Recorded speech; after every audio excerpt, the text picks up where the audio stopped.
It's a year of history already. 46 days between Operation Sindoor and Operation Midnight Hammer. Air power history has already been made in just barely 6 months of this year. The man responsible for the latest, of course, is the man that I want to put my spotlight on today. The man, of course, is the President of the United States of America. Donald Trump is having his latest meltdown today, and not because of what he did, but because the world didn't behave the way he wanted it to. Not for the first time this year, by the way. Specifically this time, Iran and Israel. Just hours ago, live on television, he thundered about a ceasefire between Israel and Iran, declared the war was over, peace had prevailed, and then, right on cue, as if defying him, Iran fired missiles and Israel fired right back. It's almost like the most powerful man in the world was not so powerful after all. And Trump, visibly rattled, did something no US president has done in decades. He publicly scolded Israel and lumped it with Iran in a war of blame. He even dropped the 4-letter word on camera while describing the two countries. Believe it or not, listen in. You know what? We basically have two countries that have been fighting so long and so hard that they don't know what the they're doing. Do you understand that?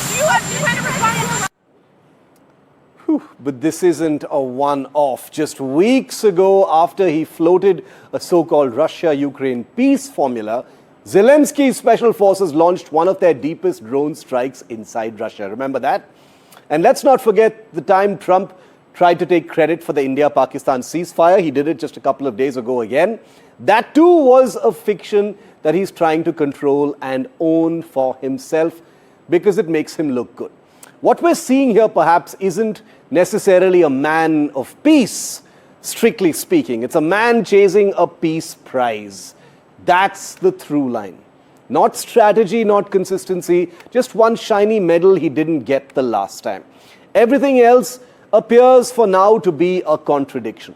Trump orders the most audacious stealth bombing mission in decades, Operation Midnight Hammer, cripples Iran's nuclear capacity in minutes, and then walks out on stage trying to look like Mahatma Gandhi in a navy blue suit.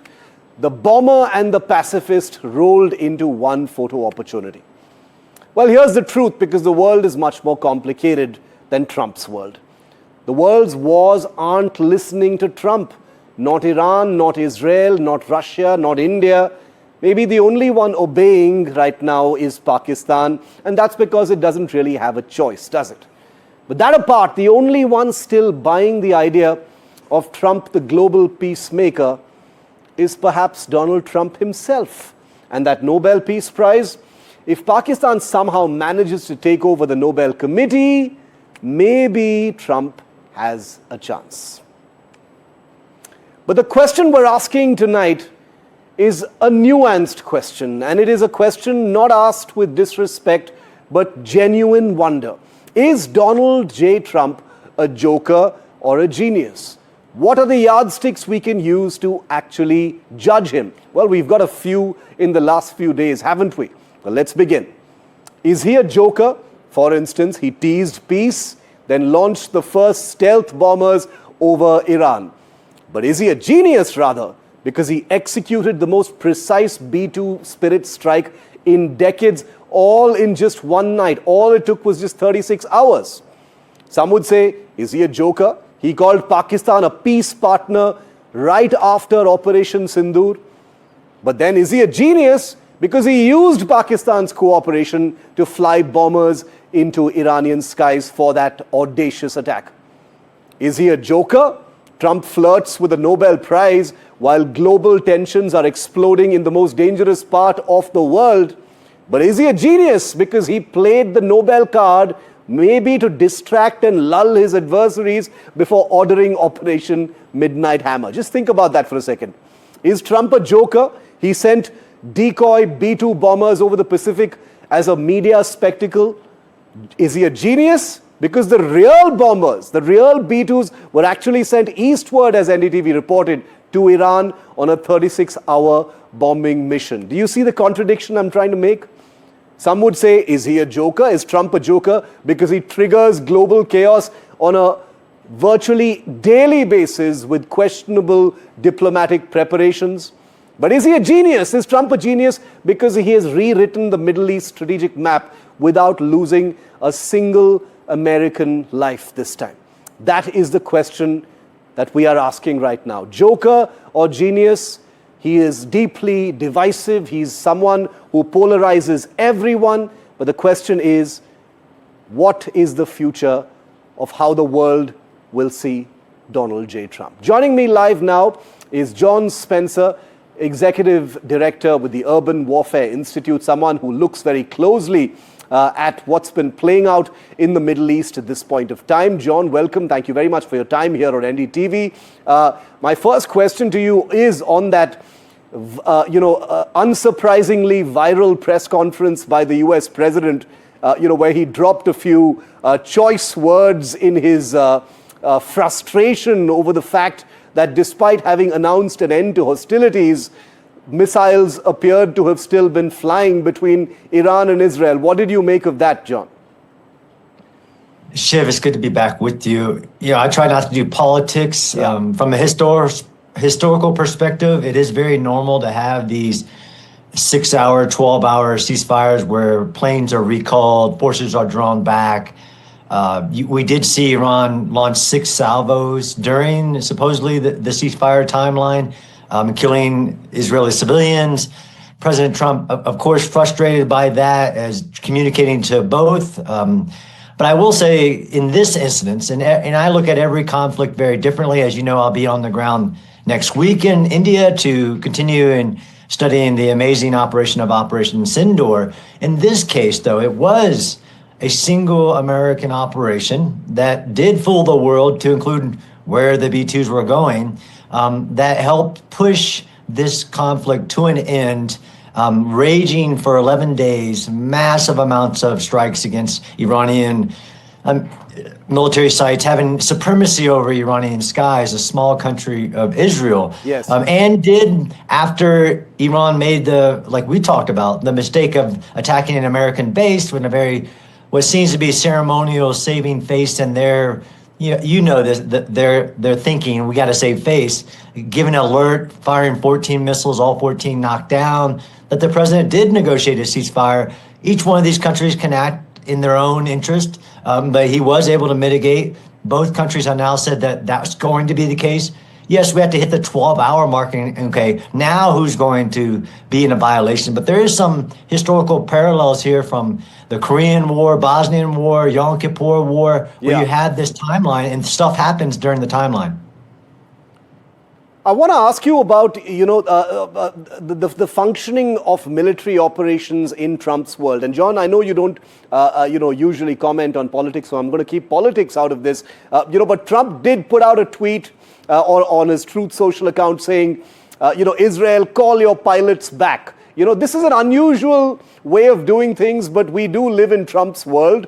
I think most people have gotten used to these new rules of engagement as dictated by the President of the United States. You don't often see the President of the United States ask Israel to call their pilots back in the middle of a live military operation. What did you think of that? It's changed the way things are actually done. Some would say it's brought a level of transparency to what is otherwise something that happens strictly from a situation room or over a hotline. Is that the new normal now? I mean, it's very special for sure. And you have to admit, even when the vice president was on a news broadcast on Fox Channel, the post about the ceasefire came out. He said he knew about it, but wasn't knowing the timing. There is absolutely some transparency here. You go back to like our President Roosevelt during World War II, he would do nightly fireside chats. President Trump likes to talk directly, and sometimes it's not clear what he's saying, but you have to watch the American actions.